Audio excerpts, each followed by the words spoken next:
My 38-year-old son, Markham, never expected the doctor to lean in and tell him he had stage 4 colon cancer. And when he called us, we were devastated. Clearly a parent's nightmare. You know, we always thought this disease was reserved for men and women over the age of 50. But really, of all cancers, colorectal cancer will take the most lives of people under the age of 50 by 2030. Devastating facts. And among adults under 50, CRC is the top cause of cancer death in men. And it's the second in women, right behind breast cancer.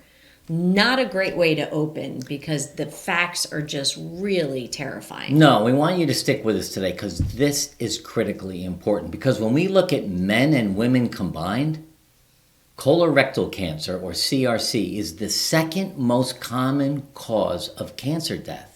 But here's some good news. With early detection, it's 100% curable. And really what we want is for you to feel a sense that you can take control of your health today in this area by assessing your lifestyles and making any necessary adjustments and having your regularly scheduled screenings. Your future self will definitely thank you for that. You know, and the other thing is our daily choices shape our health. We talk about that all the time. But understanding and adjusting harmful habits is really your first line of defense against colon cancer. And Ruby is very active today. Eating a what?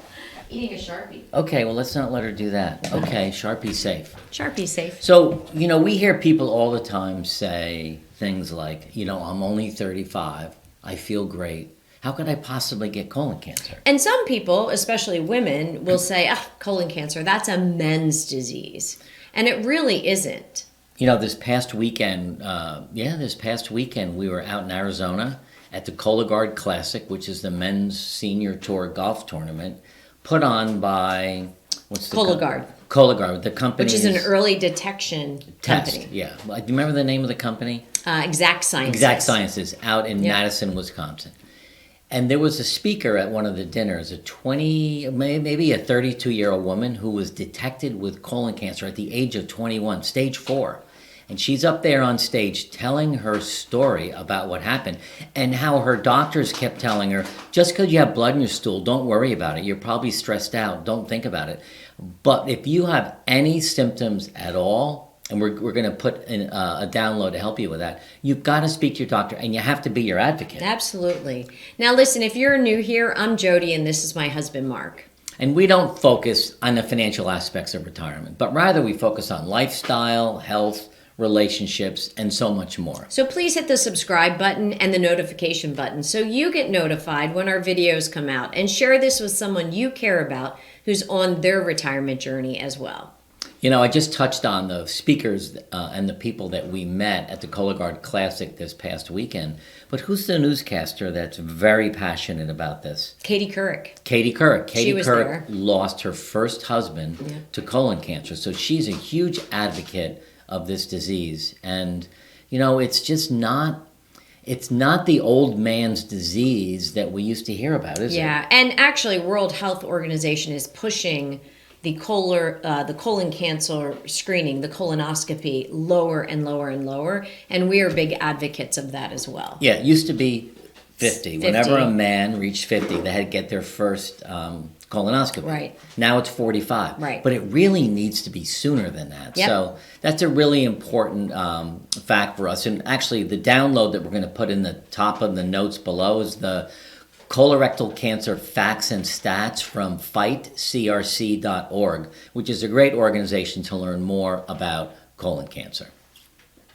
So what's causing the rise in colon cancer, and what can you do to control that, and what are the things you should be aware of? That's what we hope to get into today. So let's jump in and stay to the end, where we'll give you 3 steps that you can do right now to be proactive. Okay, so one of the things that's causing colon cancer among men and women is excessive consumption of processed meat. Cold cuts, sausages, bacon, hot dogs, turkey, ham, whatever it is. When you go to the deli and they're slicing that meat, these meats have harmful chemicals like nitrates and Nitrates and nitrites. Yes. Yeah. They And often also contain high levels of salt and fat, which aren't good.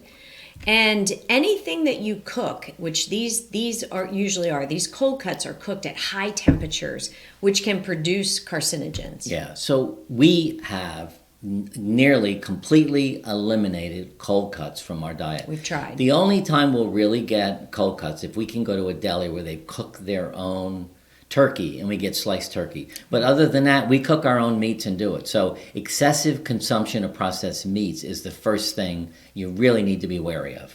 The second thing is, as, Americans, and certainly in some other countries abroad, we're eating a lower and lower fiber diet these days. And fiber plays a key role in your digestive health.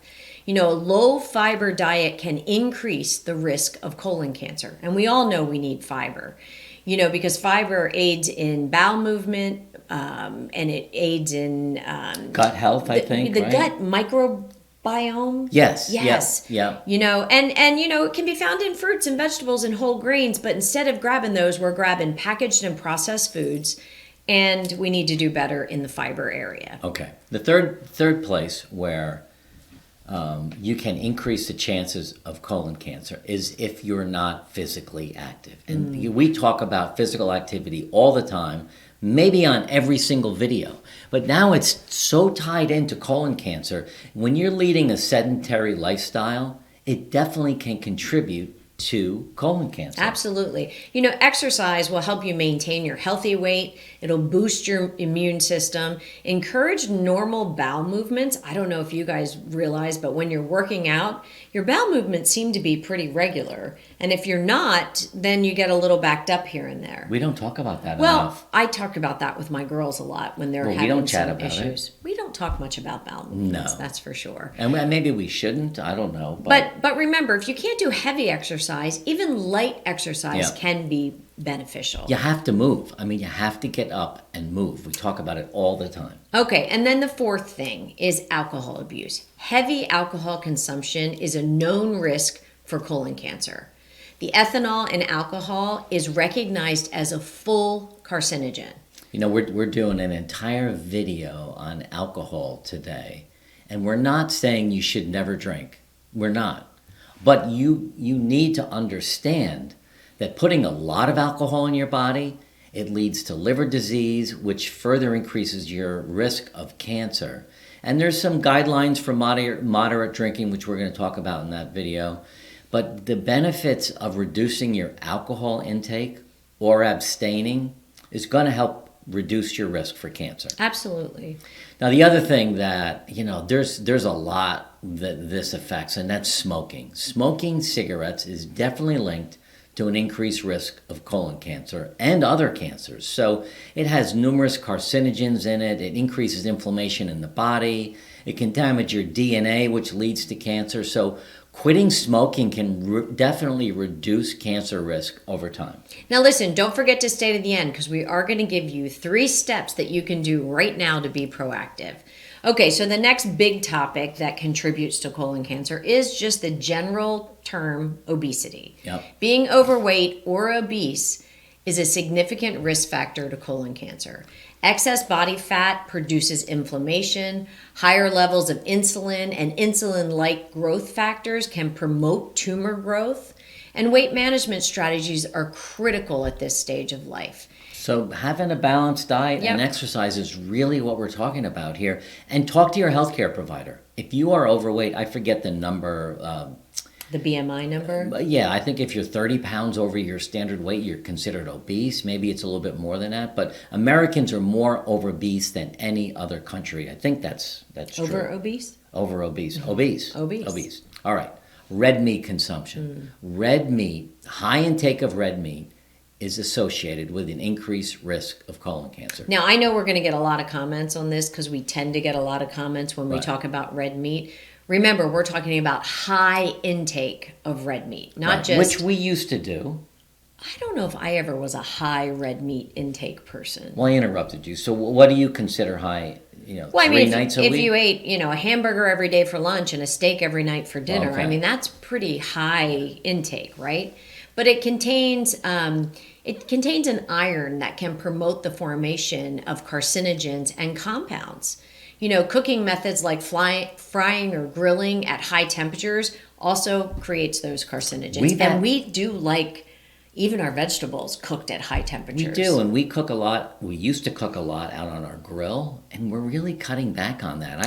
I haven't found a lot of information that says you should grill your vegetables outside at really high heats because it's good for you. So we're actually really paying attention to the information that's available to us on red meat consumption or cooking at high temperatures. Right. We eat a lot more chicken, we eat a lot more fish, and we do a lot more plant-based proteins. Yeah, like beans and lentils and things. So the next thing is a big one. And Mark mentioned we just got back from the Cologuard Classic. And Cologuard is a product that could be used in this. The next one is just lack of regular screening. And that's on you, right? I mean, that's on you to push your doctor so that you don't skip regular screenings, because that can delay the detection of colon cancer, and it makes it harder and harder to treat the further into it you are. Yeah. Well, one of our kids has been suggested to get a colonoscopy because there's something going on, some blockage maybe, whatever. And she's like, I haven't really thought about it.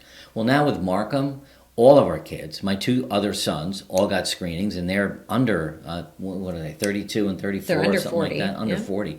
They got screened. So it's really important, which really leads into the next topic, which is ignoring family history. We now have a family history of colon cancer. Right. So all of our kids are making this really, really important. And we're all sharing the news. And we're not sharing the news about Markham to say, oh, poor us, but really Markham is now becoming an advocate, and so is our family, to make sure all of you check your family history and check to make sure you're getting checked by your doctor, and be your own advocate. It really, really is important. And then the last thing we want to talk about is chronic inflammation. Conditions that cause chronic inflammation in the colon, like Crohn's disease or colitis, can increase the risk of colon cancer. So understanding, inflammatory bowel disease or IBD is really important, and get some regular monitoring for those IBD conditions. And with some lifestyle adjustments, you can really reduce the inflammation. So so there was 10 things to look out for or be wary of that cause colon cancer. So here's 3 action steps you can take right now. The first thing, listen to everything that we just said and review and adjust your lifestyle choices. Think about your diet. Don't eat cold cuts anymore. Cut down the red meat. Cut down on your alcohol. Quit smoking. All of these changes you can do right now. Sure, it's hard. Sure, it's different. But you know what? It's your health. So it really is important. The second thing you can do right now is schedule your regular screenings. So you might say, well, wait a second, my insurance isn't going to pay for it until I'm now over the age of 50, or I just had one, but I'm not feeling great. Should I have another one? Talk to your healthcare provider, consult with your healthcare provider, and let them understand what's happening in your body. Listen to your body. That's important. At the end of the day, what we're saying is check your shit, right? Yeah. I mean, at the end of the day, that's the tagline. You need to know and you need to push. And don't forget, there are things like Cologuard, which your healthcare provider can recommend to you. You can get a kit and you can check it yourself by sending it into Exact Sciences. So the screenings are really important. And the third thing you can do, and this is what we're doing as a couple, individuals, and as a family, get educated on this topic and then engage. Share everything you've learned with family and friends. That's why we did this video. This is such an important topic for everyone to talk about. It's the second leading cause of death among men and women combined. It's the second leading cause of death for women, right behind breast cancer. This is a critical... In the cancer scope. In the cancer scope. So this is really important. Get out there, talk about it, talk to your kids, talk to your friends. There's 2 great resources we're going to put in the links below. And there's so many more, but the 2 that we are familiar with now is the CCA, which is a Colon Cancer Alliance, right, which is a big research organization, and the other one is the... Fight CRC, which is an advocacy group. Yeah, I think that's the one that we have the form for. And those are the 2. And listen, our closing challenge to you is really simple. Check your shit. Yeah, check your shit. Listen, if you enjoyed this video, and we hope you did, this next one, Find Your Path to Physical Wellness, This is really going to give you an overall jumpstart on your physical wellness. It's going to help you access where you are today, look at new habits and routines, and then create a vision for your own wellness. So watch this one next.